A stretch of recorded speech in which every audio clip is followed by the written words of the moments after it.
What's good, Bone Crew? Here I am in this raggedy old robe I'm always wearing. What is today? Today is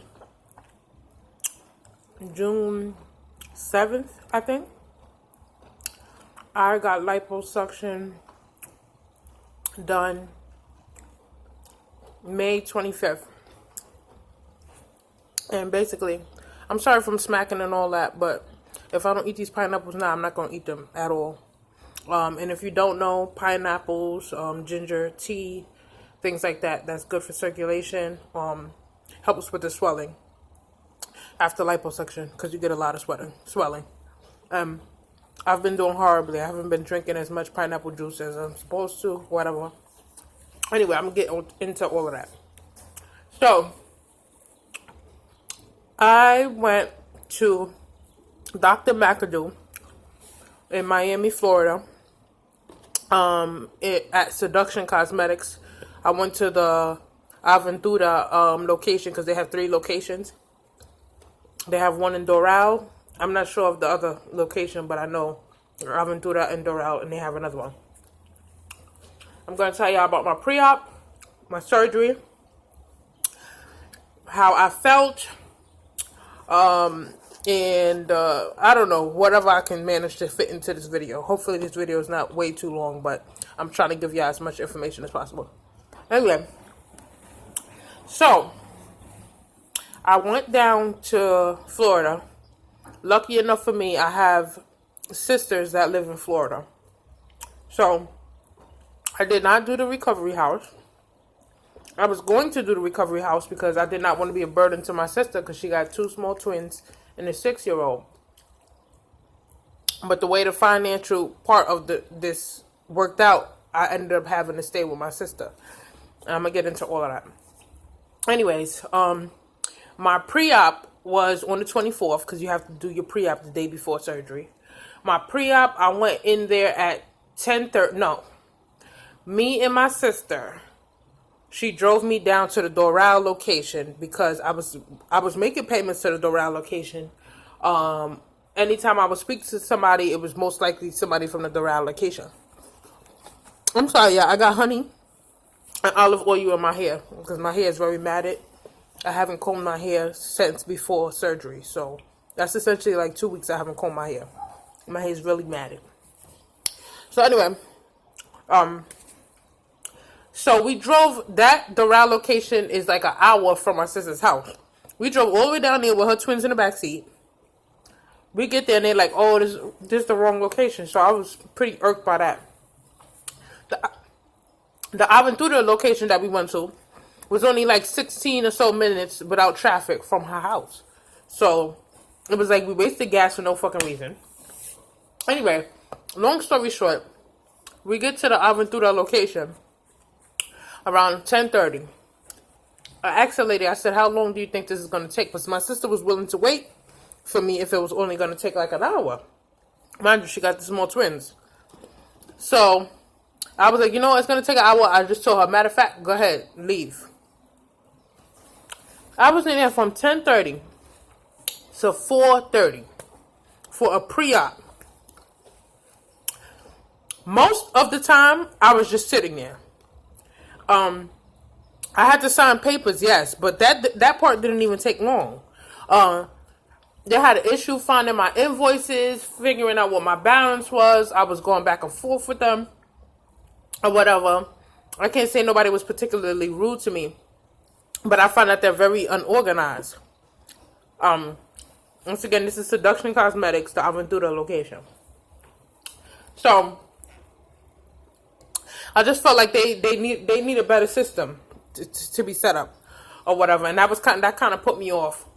Anyways, I was waiting a long time. By the time I took pictures, there was girls that came in after me that took pictures before me. I guess because their coordinator was working quicker with them, and the coordinator I had was just like, I don't know, all over the place or whatever. We had issue with the balance. We worked that out. Well, I thought we worked that out. And what else happened? I only saw Dr. McAdoo when he did do the consultation. It was all for about 10 minutes or so. Okay, I'm a good candidate or whatever. I was supposed to do the BBL. Now, if you know me in real life, if you see me in real life, you know damn well I don't need a BBL. And I know I don't need a BBL. I didn't necessarily want a BBL for a bigger butt. I wanted hips because I found myself to be very narrow. Like, I have small breasts. I had some weight around my waist. I started to accumulate weight around my waist after the age of 25. But my butt and my thighs have always been big. But I've never really had, like, the shape like that. You know what I'm saying? Like, if I turn, my back is flat and then my butt is out. But if you see me from the front, I'm kind of like, I was a little straight up and down-ish. I wasn't too straight up and down-ish, but I was getting it because it was starting to gain weight in my stomach, too. So, anyway, that's why I wanted the BBL. So, anyway, so that was the initial plan. They quoted me $4,500 for that. When I got there, it was like, like I said, they had an issue with finding my invoices, my balance, this, that, and the third. But, say if I had the whole $4,500 and it was paid off or whatever, when you get there, you literally paying like $750 in extra courses, which to me, I did not deem necessary. $160 for the faja, $160 for the Lovenox shots, which I was told was not $160 when I first signed up with them. They did not tell me that the Lovenox shots was $160. Lovenox shots are basically a shot that thins your blood or prevents blood clots, and you need it, right? You need one the day before surgery, one the day after, and then 3 days after that. I ended up having to take 4 Lovenox shots because I ended up getting like a blood clot and my drain stopped draining. So I had to pay an extra. It was $53 or something like that each shot, $53.60 or something like that each shot. So that was an extra cost for me. So that caught me by surprise. Then you got to pay for the faja, like I said, $160. You got to pay for the corset. I forgot how much the corset was, but I know damn well it wasn't cheap. You got to pay for the body binder, which was $96. Hold on, let me see if I can show y'all what the body binder look like. Okay, so he recommended for me, I don't know if it's different for everybody else, 5 of these, right? I'm showing y'all so that way if you can save your money and not buy this with them, and you could get it cheaper, do so, because I feel like they really fucking overcharging here. All right, so I needed 5 of those. I had this already, but they basically was like, oh, I gotta buy, what they have or whatever, and the doctor won't accept this, because I had this faja I got on, I bought this myself from Amazon, but they were saying that, oh, this is not good enough, this is another, mind you, this fits, this is a large, they gave me a 3X, they put a 3X on me when I first got out of the surgery, which maybe I needed, I can't say for sure, but I know one thing, this large fits me like how the 3X fits me, okay? So with that being said, I'm not sure why they forced me to buy it. They didn't even tell me, okay, put it on and let me see how it fits, and this is that and the third. They was like, no, you got to buy ours, this, that, and the third. And this one is better because, let me see if I can show you. Sorry, I got so much stuff on. If you see my little nipples and stuff, excuse me. This one is better because it has the zipper in the middle, right? These have the zipper on the side. What was happening is I was getting a bulk on my skin was getting indented because the zipper was on the side. So one side of my stomach was kind of like lopsided, and that messes up your results. I needed something even. So I bought the one that I bought. It's been 2 weeks or so, and I'm pretty sure I could have worn this sooner. I put this on and I feel way more comfortable. It gives me a lot of compression right here. This doesn't cut into my arms. The one that they have, if it wasn't drying in the back, I would show you. It's the thin strap, like the bra strap. It's not like this strap. And then it cuts up under, it comes too close up under here, so it cuts up under your arm. This corset that they give, it does the same thing. They need to get a corset that has a little bit more room. I understand that people get lipo right here, but it needs a little bit more room right here. You literally, in this corset or in their faja, you can't do this. I didn't get lipo on my arms, so I need my arms as much as possible. So their corset is very restricting in the sense that okay, you got lipo here, and I understand that you can't do certain things, you know, with this area. But if I have to use my arms, this is what I need right now. So this is very, it doesn't, you know, I don't know. I just think that this was a bad choice to be putting on somebody after they did lipo. It's like y'all need a little bit more convenience when it comes to that. I'm not expecting it to be loose or extra stretchy, but there's certain aspects of the design of a corset and a faja that should make your life easier, being that you have to fucking wear the shit in the first place. I had bought one of these already. Mine is not shaped like an oval. Sorry, that's my cat. And they put this on me, okay? They put this on me, $96. Did I think this was necessary? Maybe, I don't know. I feel like they packed me in so tight that what would happen is that my legs and my feet would swell up really, really badly because it was too much compression here. What they did was they had their faja on me. I had the white foam boards inside. They put this inside of that, this on top of that, and then this on top of that. Could y'all imagine? When I say no circulation was here, so what ended up happening is my face was swollen, my hands were swollen, my arms were swollen, my breasts were swollen, my knees had very bad swelling, and my feet had very bad swelling. So I'm getting off topic because I wanted to tell you about the pre-op or whatever. I'm going to show you my results in a few. Hold on. So, basically they make you buy all of that, saying that you need it, this is that and the third. I'm going to give my opinion about that in a few. So you have an extra expense, and I saw on paper, it says $750. That's basically a whole nother stack. You feel me? And I understand that you're supposed to bring a little extra money just in case of certain things or whatever. Blood transfusion or vitamins or, you know what I'm saying? But $750 extra? It's like, for all that, I might as well go to fucking DR. You feel me? Like, you go to DR, bitches is dying in Miami just like they dying in DR. Like, what the fuck? What the fuck is the difference? So, I was irked by that. I got out of there at 4:30.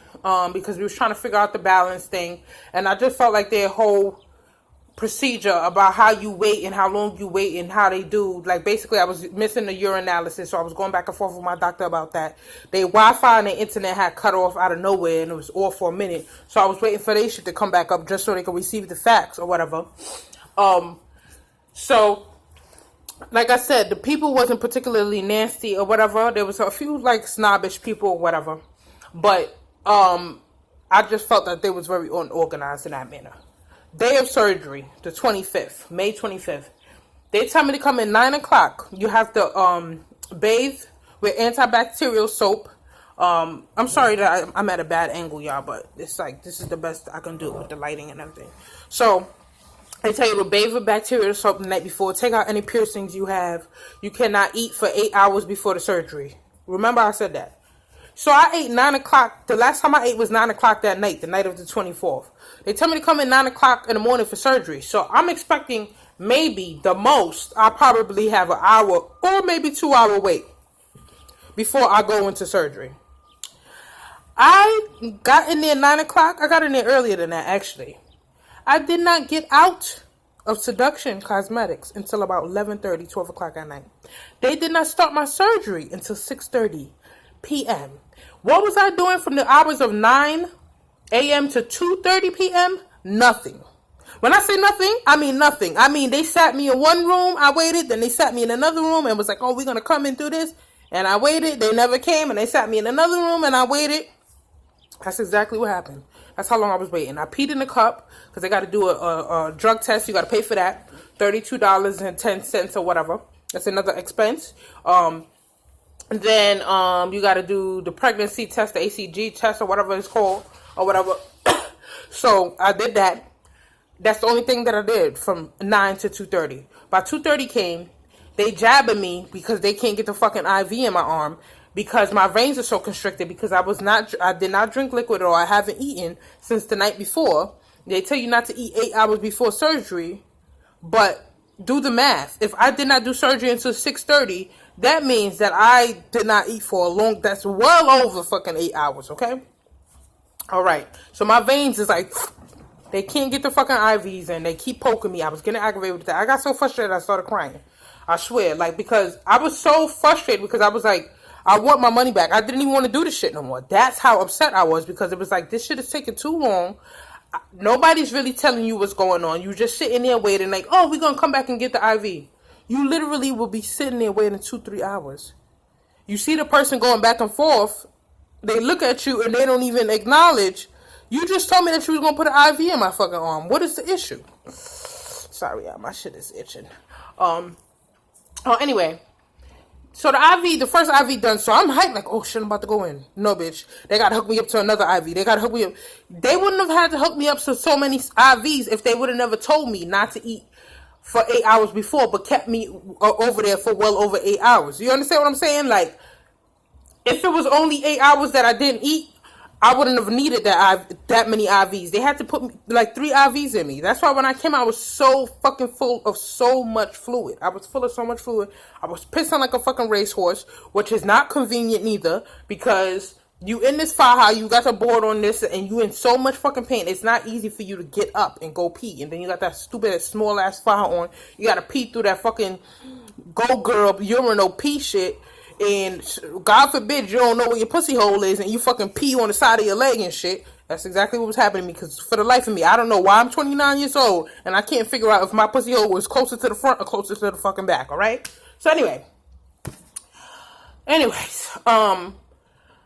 so I didn't go into surgery until 6:30. I could not take this ring out, so they made me sign a waiver. I just couldn't unscrew it. I don't know why. I ended up taking this one out. This one was an issue. I can't take this one out anyway. You got to get it surgically removed. I took my nipple rings out, and I didn't put them back in because they too hard to put back in. And I just was like, you know what? I'm over the nipple ring thing anyway. So they made me sign a waiver for this. I took this one out. They laid me on a table. Their room kind of looks like, I don't know. That shit kind of looks scary, to be honest with you. I don't. It looked like something. It wasn't dirty. It was, it was clean. It just looked like something out of a horror movie, like the lighting, the table that they put you on. It kind of looked like they're about to fucking poke and prod you and do some alien shit to you or whatever. Anyway, what the fuck is this cat chasing? Something always flying in here. So anyway, I go into surgery at 6:30. When I woke up, the lady was like, she was mad at me. She was like, Mommy, she said, you beat all of us up. She said, you beat all of us up.